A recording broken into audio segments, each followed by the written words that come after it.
daarna was het echt even gewoon goed mis. En toen leek het er een beetje op alsof het lijf zei van ja, ja, op de een of andere manier, ik weet niet wat het was, maar, of wat het geweest is, maar het leek net alsof ik even gewoon tegen alle grenzen aanliep.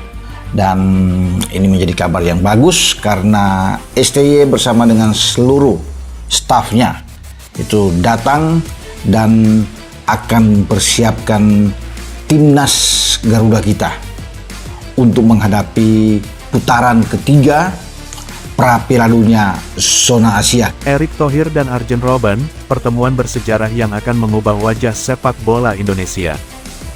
Ya, seperti yang kita tahu, lini depan kita kan masih bapuk gitu ya, masih tumpul. Oleh sebab itu, karena lini depan kita belum ketambahan lagi pemain-pemain keturunan yang memiliki kualitas grade A, saya pikir Sintayong akan memaksimalkan pemain yang sudah ada di timnas saat ini. Itulah kenapa dia mengajak rekannya sebagai asisten untuk memoles striker-striker atau para pemain depan kita agar lebih garang lagi memanfaatkan setiap kesempatan untuk menciptakan gol.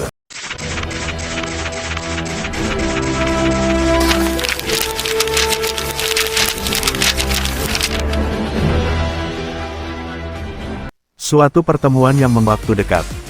Sehingga kolaborasi ini bisa segera terwujud. Dengan langkah-langkah yang terencana, Erick Thohir berharap bahwa